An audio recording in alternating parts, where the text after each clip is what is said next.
Kalau kamu pernah mencoba membuat animasi dari nol, kamu pasti tahu betapa sulitnya bidang ini sebenarnya. Saya sendiri pernah mencoba-coba menganimasikan karakter di program seperti After Effects atau Photoshop.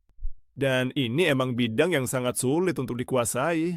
Karena kamu harus tahu banyak hal tentang sendi-sendi karakter, ekspresi wajah, bagaimana membuat gerakan terlihat alami, dan sebagainya. Jadi kalau kamu ingin mencoba-coba animasi tapi belum punya pengetahuan dasar sama sekali, saya punya software yang pas buat kamu. Karena hari ini kita akan membahas sebuah software yang sangat mendalam bernama OpenArt. Di OpenArt, kamu bisa melakukan banyak hal. Salah satunya adalah membuat model karakter. Jadi, halo semuanya, nama saya Santiago. Selamat datang kembali di tutorial berikutnya. Seperti yang baru saja saya bilang, hari ini kita akan membahas sebuah software bernama OpenArt. Seperti di video-video sebelumnya, saya akan membuat tutorial 5 bagian tentang OpenArt. Karena ada banyak hal yang bisa kita coba di sini. Saat ini saya menggunakan salah satu paket berbayar, tapi ada banyak hal juga yang bisa kamu lakukan dengan versi gratisnya.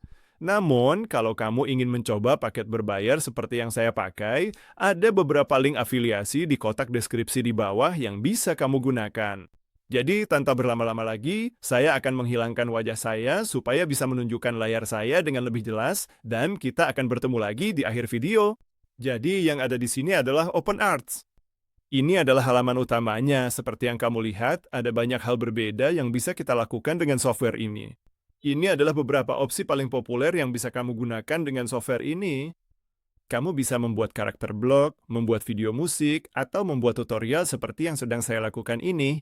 Ini disebut video penjelasan. Kamu juga bisa mengedit gambar dengan AI dan melakukan lip sync pada video. Kamu bisa melatih sebuah model, dan kamu bisa menggunakan semua model AI ini untuk memaksimalkan penggunaan software ini.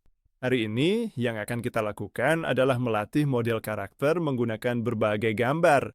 Saya baru aja mengunjungi Freepik.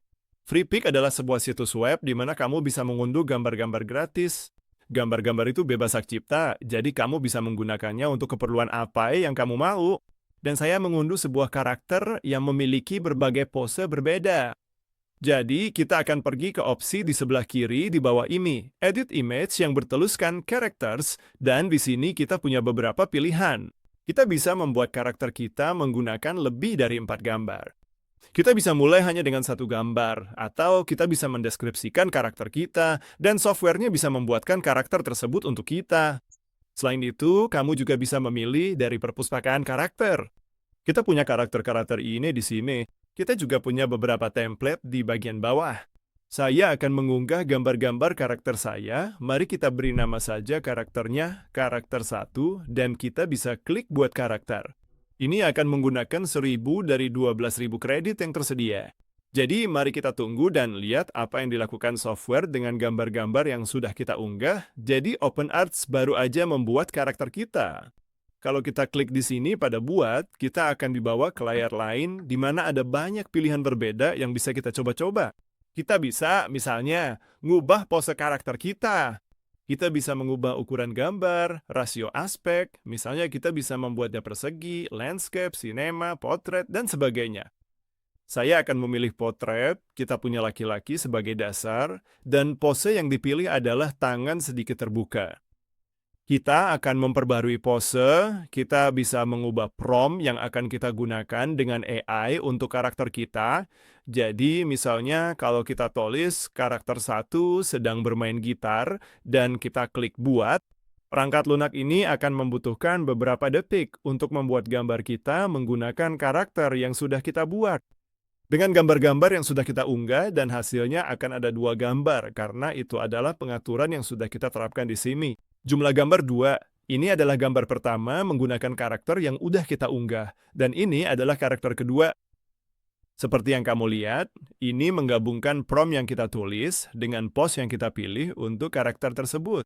Ini adalah gambar-gambar yang kita gunakan sebagai dasar. Seperti yang kamu lihat, karakternya ada dalam pose yang berbeda-beda. Ini adalah bagian kepala dan perangkap lunaknya benar-benar bagus dalam membuat karakter menggunakan yang sudah kita unggah. Seperti yang kamu lihat, wajahnya sama. Bayangan di bawah wajahnya juga sama. Pakaiannya juga sama. dan pose yang kita pilih untuk karakter diterapkan dengan sangat baik.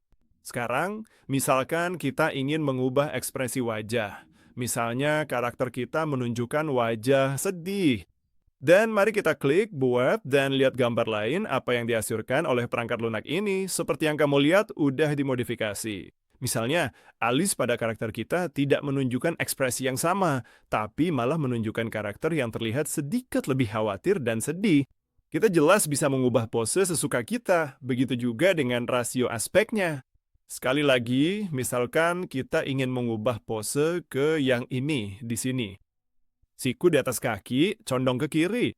Mari kita perbarui posenya, dan misalkan karakter kita sedang sumo wrestling. Sekarang mari kita lihat apakah kita bisa membuat 3 gambar untuk skenario khusus ini. Jadi akan lebih banyak kredit yang digunakan, dan kita punya 3 pilihan berbeda di sini. Perangkat lunaknya agak kesulitan dengan prom ini karena memang tidak terlalu umum. Saya rasa ini adalah gambar pertama yang dibuat, dia membuat 3 karakter yang berbeda. Sumo wrestling, menurut saya ini yang paling akurat sebagai pegulat sumo. Seperti yang kamu lihat, berat karakter juga sedikit ditambah, dan yang satu ini di sini juga terlihat seperti 2 orang sedang sumo wrestling. Misalkan kita ingin mengubah posenya lagi. Mari kita pilih yang ini karena lebih natural, dengan tangan sedikit terbuka. Mari kita perbarui posenya, dan misalkan kita ingin ada perubahan pada pakaian. Jadi karakter 1 mengenakan kostum Batman. Mari kita lihat apa yang akan dibuat perangkat lunak dengan prom dan pose baru ini. Ini adalah opsi-opsi yang dibuat oleh perangkat lunak. Perangkat lunak menambahkan jubah untuk karakter kita, dan pada opsi lain, ia menambahkan logo Batman untuk karakter kita. Seperti yang kamu lihat, palet warna karakter asli tidak berubah. Jadi, perangkat lunak ini sangat patuh pada gambar yang sudah kita unggah, tapi tetap menambahkan variasi kecil. Jika kita ingin mengganti pakaian, atau ingin mengubah pose, atau bahkan ingin mengubah ekspresi wajah, kamu bahkan bisa.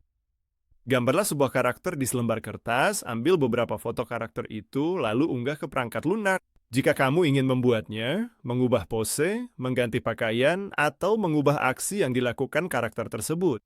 Itu aja untuk bagian pertama dari tutorial OpenArt. Ini adalah perangkat lunak yang benar-benar seru untuk digunain, karena kamu bisa benar-benar bereksperimen. Banyak sekali prompt berbeda, banyak pose berbeda, banyak karakter berbeda yang bisa kamu ciptakan untuk berbagai tujuan. Seperti yang kamu lihat, membuat karakter ini tidak memakan waktu lebih dari 5 menit. Dan kita bisa bereksperimen dengan berbagai pengaturan agar karakter tersebut melakukan aksi yang kita inginkan. Dan setelah kamu memiliki gambar-gambar spesifik itu, kamu bisa membuat animasi berdasarkan karakter dan pose-pose spesifik tersebut. Seperti yang udah saya bilang di awal, ini adalah bagian pertama dari tutorial OpenArt. Saya akan mengunggah 4 video lagi yang membahas software ini. Dan seperti yang juga saya sebutkan di awal, dalam tutorial ini kita menggunakan beberapa paket berbayar. Kalau kamu ingin menggunakan salah satu paket ini, kamu bisa pakai link afiliasi yang ada di kotak deskripsi di bawah. Saya benar-benar mengajak kalian untuk subscribe ke channel ini, supaya tidak ketinggalan tutorial-tutorial berikutnya. Sekali lagi, nama saya Santiago, saya sangat senang kalian ada di sini. Saya ingin membaca semua komentar kalian di bawah dan melihat semua karakter yang bisa kalian buat dengan software ini. Dan tanpa berlama-lama lagi, ini akan menjadi akhir dari tutorial nomor 1. Sampai jumpa di tutorial nomor 2. Dadah!